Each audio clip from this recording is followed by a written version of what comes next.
Friends, આપણી channel કુલ્સ નોલેજમાં આપ સભીનું સ્વાગત છે। તો આજે આપણે વાત કરવાની છે જે જાન્યુઆરી મંથનું જે કરંટ અફેર છે એની વાત કરવાની છે, જે આપણે બે ભાગમાં જોવાનું છે, જેનો આ પહેલો વિડીયો છે અને બીજો વિડીયો પણ આના પછી તમને મળી જશે। તો સ્ટાર્ટ કરીએ। એમાં પહેલો પ્રશ્ન છે, તાજેતરમાં ગંગા નદી પર 6 લેન બ્રિજના નિર્માણની મંજૂરી આર્થિક બાબતોની કેબિનેટ સમિતિ દ્વારા કયા રાજ્ય માટે આપવામાં આવી છે? તો એ કયું રાજ્ય છે? તો બિહાર માટે આપવામાં આવી છે। આ ખાસ ધ્યાન રાખવાનું છે કે આ પ્રશ્નો છે એ આવનારી એક્ઝામમાં પૂછાઈ શકે છે, તો ધ્યાનથી પૂરો વિડીયો જોજો જેથી તમને પૂરેપૂરી માહિતી મળી રહે। ઓકે, એના પછી બીજો પ્રશ્ન છે, તાજેતરમાં ચર્ચામાં રહેલ લક્ષદ્વીપની રાજધાની કઈ છે? તો એ છે કરવતી। એના પછીનો પ્રશ્ન છે, તાજેતરમાં marine energy conservation system sectional કમિટીની સ્થાપના કોના દ્વારા કરવામાં આવી હતી? તો એ bureau of Indian standard. Bureau of Indian standard એનું શોર્ટ ફોર્મ છે BIS। તમને આનું ફૂલ ફોર્મ પણ પૂછી શકે છે કે BISનું ફૂલ ફોર્મ શું છે? તો બ્યુરો ઓફ ઇન્ડિયન સ્ટાન્ડર્ડ। એના પછીનો પ્રશ્ન છે, તાજેતરમાં ઉત્તર પૂર્વીય મહોત્સવ 2024નું આયોજન કરવામાં આવ્યું હતું। ક્યાં કરવામાં આવ્યું હતું? ઉત્તર પૂર્વીય મહોત્સવ 2024નું, તો એ કરવામાં આવ્યું હતું નવી દિલ્હીમાં। એના પછીનો પ્રશ્ન છે, હાલમાં અયોધ્યા સ્થિત શ્રી રામ મંદિરના મુખ્ય આર્કિટેક્ટ કોણ હતા? તો એના મુખ્ય આર્કિટેક્ટ હતા એ ચંદ્રકાંત સોમપુરા હતા। આ ખાસ ધ્યાન રાખવાનું છે, આવનારી કોઈ પણ એક્ઝામમાં પૂછાઈ શકે છે। રામ મંદિરના આર્કિટેક્ટ તો ચંદ્રકાંત સોમપુરા। એના પછીનો પ્રશ્ન છે, હાલમાં શ્રી રામ મંદિર અયોધ્યા સ્થિત મંદિરમાં શ્રી રામ ભગવાનની મૂર્તિની પ્રાણ પ્રતિષ્ઠા કરવામાં આવી હતી, જે પૈકી મૂર્તિકાર કોણ હતા? તો મૂર્તિના મૂર્તિકાર હતા એ અરુણ યોગીરાજ। એ મૂર્તિના મૂર્તિકાર હતા અને મંદિરના આર્કિટેક્ટ હતા એ ચંદ્રકાંત સોમપુરા હતા। એટલે આ બંને ખાસ ધ્યાન રાખવાનું છે કે રામ મંદિરના એક આર્કિટેક્ટ અને રામ મૂર્તિના મૂર્તિકાર, એ ખાસ ધ્યાન રાખવાનું છે। એના પછીનો પ્રશ્ન છે, તાજેતરમાં ભારતમાં નિકાસ પ્રોત્સાહન માટે ટ્રેડ કનેક્ટ પોર્ટલ કોના દ્વારા રજૂ કરવામાં આવ્યું? તો જે આ ટ્રેડ કનેક્ટ પોર્ટલ છે એ પિયુષ ગોયલ દ્વારા રજૂ કરવામાં આવ્યું છે। એના પછીનો પ્રશ્ન છે, હાલમાં ગ્રીન વોશિંગ શબ્દ ચર્ચામાં રહ્યો હતો, જે નીચે પૈકી શું સૂચવે છે? તો એ છે ભ્રામક પર્યાવરણ દાવા સૂચવે છે। એના પછીનો પ્રશ્ન છે, તાજેતરમાં state of the economy report કોના દ્વારા જાહેર કરવામાં આવ્યો છે? તો એ છે RBI દ્વારા જાહેર કરવામાં આવ્યો છે। એના પછીનો પ્રશ્ન છે, તાજેતરમાં વર્લ્ડ ઇકોનોમી WEF 54મી વાર્ષિક બેઠક યોજવામાં આવી હતી? તો એ છે દાવોસમાં યોજવામાં આવી હતી। ઓકે, એના પછીનો પ્રશ્ન છે,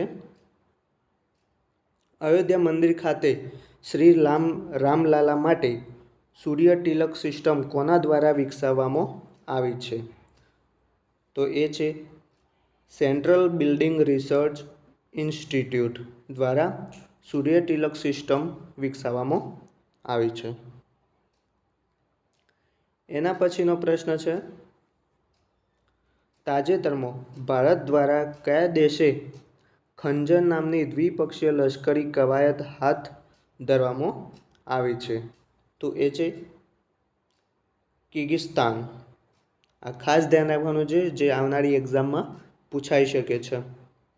એના પછીનો પ્રશ્ન છે, હોંગકોંગને પાછળ છોડનાર તાજેતરમાં ભારત શેર બજારે વૈશ્વિક સ્તર પર કયા નંબરનું બજાર બન્યું છે? તો એ છે ચોથા નંબરનું. જે હાલ આપણું જે શેર બજાર ચાલે છે એ મોસ્ટ ઓફલી ઉપરની સપાટી ઉપર ચાલી રહ્યું છે. તો એ હોંગકોંગથી પણ આગળ નીકળી ગયું છે. તો અત્યારે ચોથા નંબરનું છે. એના પછીનો પ્રશ્ન છે, તાજેતરમાં BCCI દ્વારા નમન એવોર્ડનું આયોજન કરવામાં આવ્યું હતું. તો આ કયો કરવામાં આવ્યું હતું, કોના દ્વારા અને કયો કરવામાં આવ્યું હતું? તો BCCI દ્વારા એ હૈદરાબાદમાં કરવામાં આવ્યું હતું. એના પછીનો પ્રશ્ન છે, તાજેતરમાં મરણોપરાંત ભારત રત્ન પુરસ્કારમાં જાહેર થયેલ નામ કર્પૂરી ઠાકોર કયા રાજ્યના મુખ્યમંત્રી હતા? તો એ છે બિહારના મુખ્યમંત્રી હતા અને તે 2 વાર બિહારના મુખ્યમંત્રી રહી ચૂક્યા છે, 2 વાર. એના પછી છે, હાલમાં ચર્ચિત રક્તપિત્ત રોગનું મુખ્ય કારણ નીચે પૈકી કયું છે? તો એ છે બેક્ટેરિયા. બેક્ટેરિયાથી આપણને રક્તપિત્ત થાય છે. એના પછીનો પ્રશ્ન છે, તાજેતરમાં ચર્ચિત કોલ ગેસિફિકેશન પ્રક્રિયામાં ઉત્પાદન થતા અથવા મેળવાતા સિન્થેસિસ ગેસ અથવા સિંગાસનો મુખ્ય ઘટક શું છે? તો એનો મુખ્ય ઘટક છે કાર્બન મોનોક્સાઇડ અને હાઇડ્રોજન. આ ખાસ ધ્યાન રાખવાનું છે. એના પછીનો પ્રશ્ન છે, તાજેતરમાં ગુજરાત ખાતે યોજાયેલ સામૂહિક સૂર્ય નમસ્કારની રાજ્ય કક્ષાની ઉજવણી કયા સ્થળે કરવામાં આવી હતી? તો એ છે મોઢેરા ખાતે કરવામાં આવી હતી અને મોઢેરા મહેસાણામાં આવેલું છે. એના પછીનો પ્રશ્ન છે, તાજેતરમાં ક્રિકેટ ઇતિહાસની સૌથી ટૂંકી ટેસ્ટ ભારત અને કયા દેશ દ્વારા રમવામાં આવી હતી? તો ભારત અને દક્ષિણ આફ્રિકા સાથે રમવામાં આવી હતી. એના પછીનો પ્રશ્ન છે, ભવિષ્યમાં ગુજરાતમાં વરુઓ માટે અનુરૂપ જંગલનું સ્થળનું નિર્માણ કયા જિલ્લામાં કરવામાં આવ્યું છે? તો એ છે બનાસકાંઠામાં. વરુઓને અનુરૂપ જંગલનું સ્થાનનું નિર્માણ એ બનાસકાંઠામાં કરવામાં આવ્યું છે. એના પછી છે, તાજેતરમાં ઉજ્જૈન ખાતે ભારતની પ્રથમ હાઇજેનિક ફૂડ શિષ્ટ પ્રસાદનું ઉદ્ઘાટન કોના દ્વારા કરવામાં આવ્યું છે? તો એ છે કેન્દ્રીય સ્વાસ્થ્ય મંત્રી દ્વારા કરવામાં આવ્યું છે. એના પછીનો પ્રશ્ન છે, તાજેતરમાં રજૂ થયેલ હેનરી પાસપોર્ટ ઇન્ડેક્સ 2024માં ભારતનો કયો ક્રમ છે? તો એમાં છે 80મો ક્રમ છે ભારતનો. શામાં છે? તો હેનરી પાસપોર્ટ ઇન્ડેક્સ 2024માં. એના પછીનો પ્રશ્ન છે, તાજેતરમાં ચર્ચિત કાતિલ યજ્ઞ મેળાનું આયોજન કયા રાજ્યમાં કરવામાં આવશે? તો એ કરવામાં આવશે કર્ણાટકમાં. એના પછીનો પ્રશ્ન છે, તાજેતરમાં ઓડિશા ખાતે યોજાયેલ અલ્ટિમેટ ખો-ખો 2023-24માં કયા રાજ્યની ટીમે વિજય મેળવ્યો હતો? તો એ છે ગુજરાતે મેળવેલો છે. એના પછીનો પ્રશ્ન છે, તાજેતરમાં પોલીસ મહાનિર્દેશકોની 58મી ઓલ ઇન્ડિયા કોન્ફરન્સ ક્યારે યોજવામાં આવી હતી? 58મી ઓલ ઇન્ડિયા કોન્ફરન્સ ક્યાં યોજવામાં આવી હતી? તો એ જયપુરમાં યોજવામાં આવી હતી. એના પછીનો પ્રશ્ન